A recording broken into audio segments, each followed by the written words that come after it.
difficult to figure out when YouTube starts recording the video, so I've decided to always drink from something so it looks like I'm naturally entering the video space.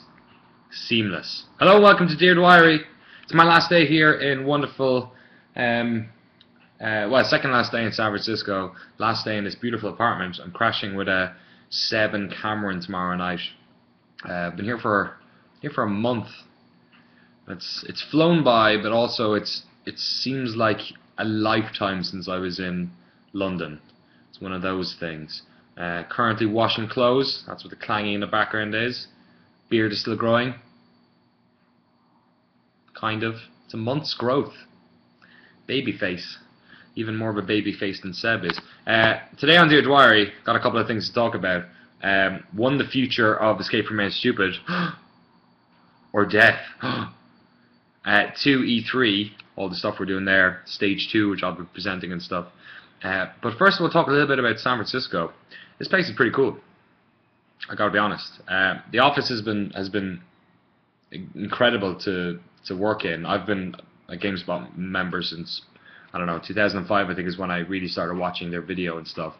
And it's been a real trip to be in that office, but also to be working alongside all people. I've basically been my professional heroes since the tiniest idea of even going into this industry lit up in my head.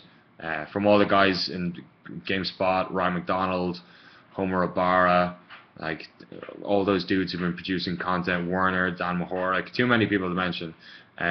All the folks on the edit side, like I've got to go on the GameSpot Gameplay podcast with Kevin 3 times, I think, maybe 4, 3, 4, I don't know, which has been awesome. Sean McInnes and all those dudes, Chris Waters. It's been great. It's been really fun. And then, of course, on the Giant Bomb side as well, Jeff Ryan, Vinny, and all those guys have been super nice. Everyone's been super nice. Should not surprise you, I guess, but whenever you're thrown into a situation where you want to have nice, communicative, honest, chatty, laid-back relationships with people, it's always a relief more than anything else, and then a kind of a heartwarming thing when you kind of get on with people, and it's been that way, which has been great. I've really liked my time here, and this city is just amazing. It's cloudy now, but it's been pretty sunny since I've been here, and just in terms of a city, I think it's really different to London than most cities. I'm from where I'm from, it's 10 or 40,000 people, Waterford. It's like everyone kind of knows each other. It's relatively laid back. Pace of life is a little bit slower. And then London is one thing I've always found about London is that there's a standoffishness between people, and people don't tend to live very community-driven lives. Like it's the same as back home. Like you've got a kind of there's lots of sport pitches, parks, shops all around the place. Before the economic crash, there was a lot of local owned stuff, and it was cool. It felt like a nice community. London's not like that at all. London is Tesco, and everyone works in the city and fucks back to the suburbs after the day, and nobody talks to each other on the bus or the tube, for the most part. I kind of gotten used to it, and I like London in many ways, but out here reminds me of home a bit. It's a massive city. It's a large enough city. It's not massive, not by London standards. It's by what, 7 by 7 miles. But they still manage to crack the community thing. They still have parks everywhere and local owned shops, and people are laid back, and the smell of weed is absolutely everywhere. So it's a really nice place. It's real chilled. I like it here a lot. I could see myself living here. Even though the rent is really expensive. But then so is London, so apples and oranges. But yeah, it's cool. Hope to come back here again sometime soon. Watch this space. I want to talk about Escape from Main Stupid for a second, though, and some shocking news, hot off the press. It's been I'll say a long time coming. It's been on my mind for a while. From the horse's mouth, there will no longer be any show called Escape from Mount Stupid on GameSpot. Now, hold on. Not that I think people are going to freak out or anything, but this has come from an idea that I had to do a different show, which is relatively similar to it, and a problem that I've had with Escape in its branding and in what I can cover inside of it. So originally the idea for it was to be personality-led, opinion-based show about stuff, and then we kind of fell into a trap. I think it was easier to do like history ofs in games. So the majority of the episodes in Escape have been about history of insert game. We've done a couple of other ones. We've done the religion episode. I'm sure there's more loading screens. That kind of falls into it, I guess. But when we had to rename it Escape, that was a problem. I wasn't never really hot on that name. It kind of came out of meetings that we had between all our creative team. We couldn't figure out a name that really worked better than Bluffer's Guide when we had to rename it because of the cease and desist we got on that name. And I've always tried to hold it back a bit. You can see on the side on YouTube, everything got renamed EFMS. Like, that was me. I went in and changed them all. I've stopped referring to it as Man Stupid. I call it EFMS now. And there's many reasons for that. One, people don't understand what the hell the Man Stupid reference is, which is fine. Other one is like purely from a data perspective, in terms of like SEO or trying to get somebody to watch a video that they've never watched before. Escape from Man Stupid is kind of like a barrier. It's like, I don't know that show, so I'm not going to watch it. So that's why instead of, it used to be Escape from Man Stupid, Bioshock. Now it's EFMS, History of Bioshock. So we're still going to keep doing those. I'm still going to do them in the same style and everything. Just not going to call them Escape from Man Stupid anymore. We've still got a couple more to, I know that I'm doing in the next, like, once we get back from E3 and stuff, like Grand Theft Auto, I've basically written. But the Escape from Man Stupid, as you know it, the title and whatnot, is gone. Long live Escape from Man Stupid. Yeah, so we're still going to keep doing them. I'm just not calling them that anymore. Maybe we'll stick them up on the, I don't know if we'll stick them in the same section anymore. We might still use the YouTube, so it'd be a shame not to, because a lot of people only get it from the YouTube page. We might rename that stuff, and that's all technical stuff that we need to figure out. But if you have any feedback on that, please let me know. Put it in the comments on the video here, or tweet at Daniel Dwyer, or any of that madness. So the main reason for this is that I've got a new show that we're going to start, and it kind of addresses a couple of the criticisms that people have had about Escape from Man Stupid, mostly in that it doesn't talk about, a lot of people have asked for episodes to be about stuff that don't involve histories and that might not necessarily fit into the EFMS template. And also the criticism most people have had is their complete lack of frequency, because they take what a long while to do. And going back to the whole EFMS branding and the show, like season 2, we reached a certain level of viewership and subscribers and feedback, and I can kind of gauge that stuff pretty good. We have a good statistics system that lets me see it, but predominantly based on audience like talking to me over Twitter and comments and stuff like that. I have loads of familiar faces that I'm used to, and I love that. I love that we have a core group of people, and you know who you are, who watch the show all the time, and that's great. But it's never gotten past like that, which I also think has got to do with the whole Escape from Man Stupid thing. So since like season 2, since we did that big 6-week run, it's been pretty steady, but never did the same big leap that did. And then personally, from like a creative standpoint and what I want to do professionally, I'm kind of sick about talking about games in the past. Escape from Man Stupid and Random Encounter are the two things that I work on most, and they're both shows that look at shit in the past. And I'm interested in what's going on now, like any games critic or writer or journalist or whatever the hell you want to fucking call it. So the new show, which I think we've named it, I was originally wanting to call it Dear Dwyery, but then for a load of different reasons I realized that like the word diary in America means like little fucking girls' diaries, and also it doesn't make any. Yeah, I feel like it's too punny. We're way into our puns in the UK office, and I feel like maybe some of those puns don't land too hard. So the new name for the show, I think I'm allowed to say. Why wouldn't I be allowed to say? Funnily enough, I actually wasn't in the meeting. I was on Giant Bomb streaming when we had the meet. The UK guys got together with the US guys and basically just did a brainstorming on all the show names. But the new show name is called The Point, and it is a weekly, so every single week, it's EFMS style show. So it's me talking about shit, fast cut, dumb jokes, quick editing, stuff like that. But instead of it being about the history of games and stuff, it's about stuff that's relevant and going on now. So, for instance, all this PS4 DRM, used game stuff, kind of pulling in maybe into areas like I did with the depression video, like kind of thinking about topics that are probably like in the zeitgeist in games culture that week, but then also stuff, you know, on dud weeks when there's nothing going on, kind of going out into other areas and doing fun stuff. So I haven't decided exactly what the parameters are going to be. I know it's going to be like EFMS. I'm not sure if I'm going to go, if there's ever going to be like little interviews in it or things like that, but it's going to be predominantly opinion-led content. It's, you know, it's basically something like Sessler's Something on Revision 3 or the Gymquisition. Yeah, and that's going to be every week, and I'm really looking forward to doing that.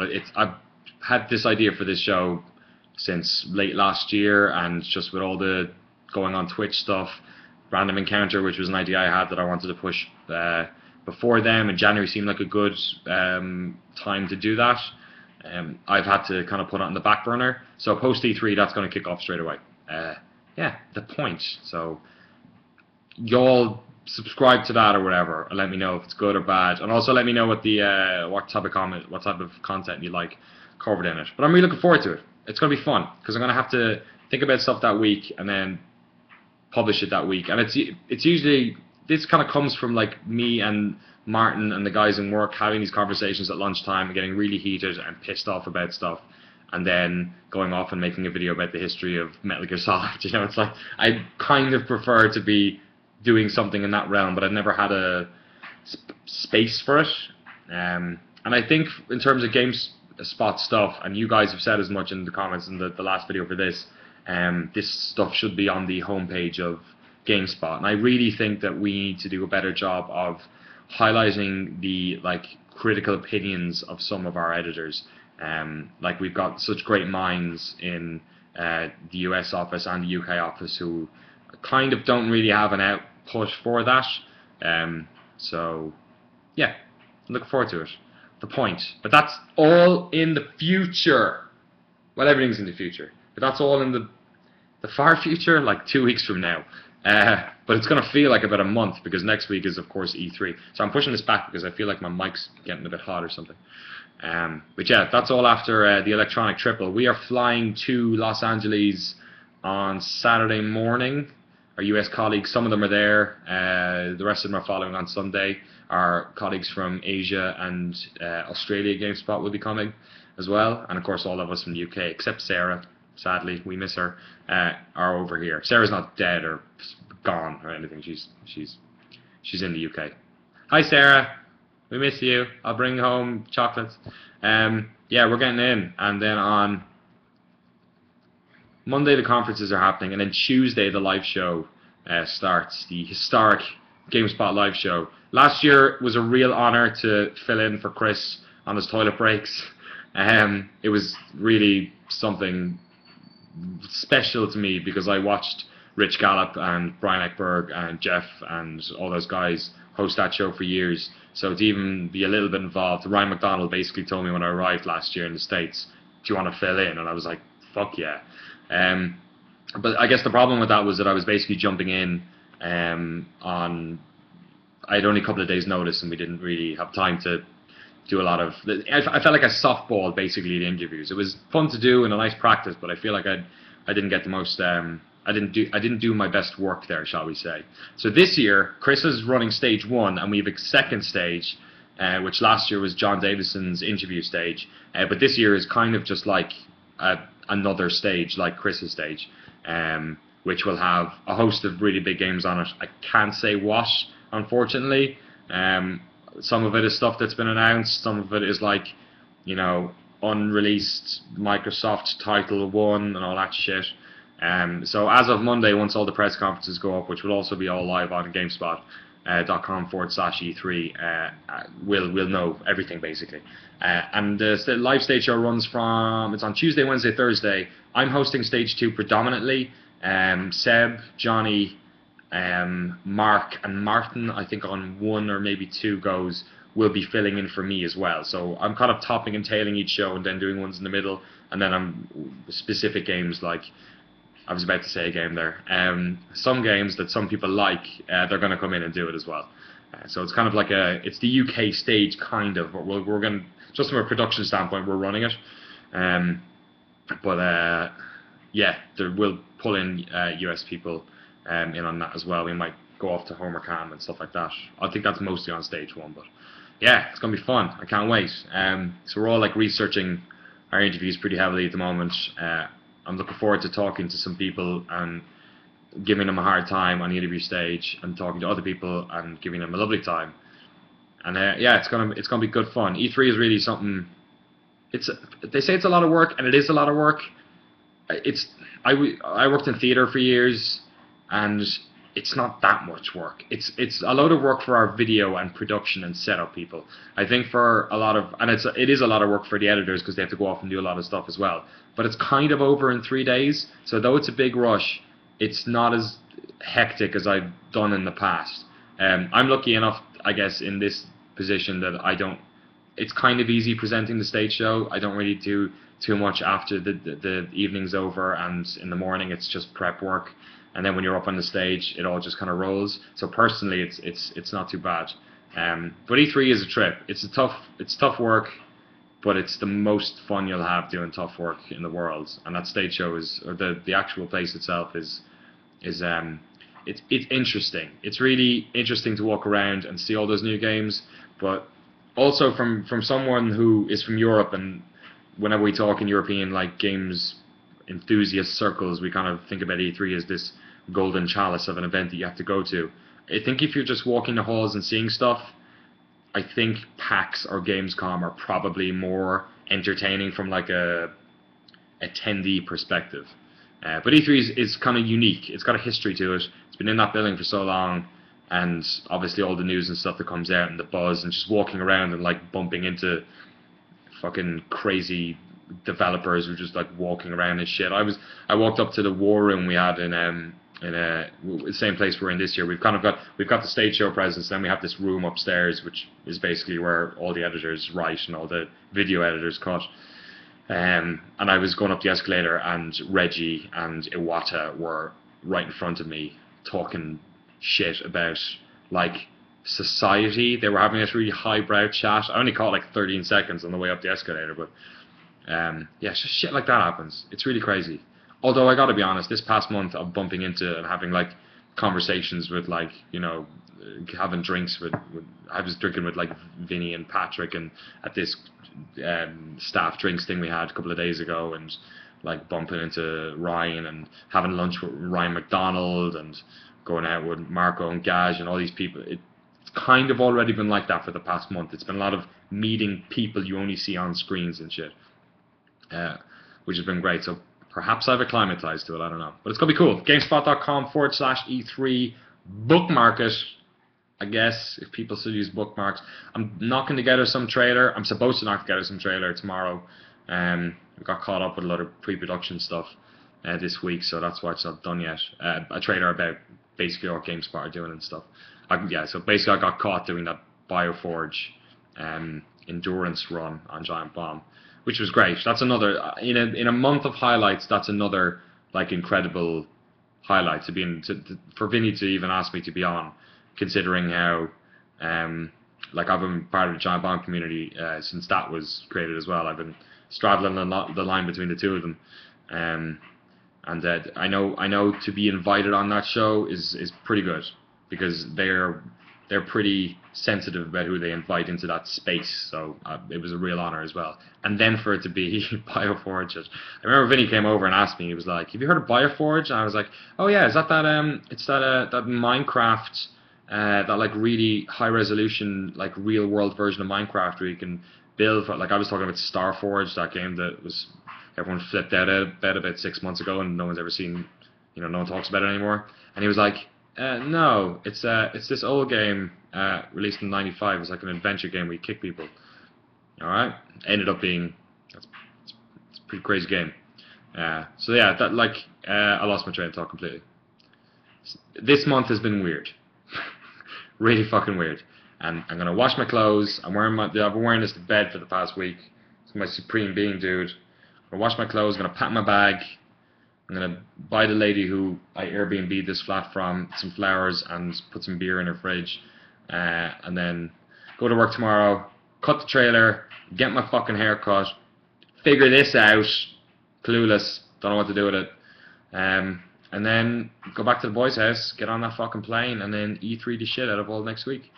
I can't wait. It's gonna be great fun. It's gonna be fucking mental. Can't wait. Yeah. So if you have any thoughts about GameSpot's E3 coverage, what you'd like to see, questions about where it's gonna be on, all that shit, stick it in the comments below. Subscribe if you want to. And also, if you have any thoughts about Escape from Main Stupid, may she rest in peace, and the new show, The Point, please stick them in the comments. And yeah, it's Thursday here. It's going to be weekend probably by the time anyone sees this. So happy weekend, and I'll see you guys next week at the future of video games. Now let's hope I can actually properly stop this video the first time, first attempt. Here we go.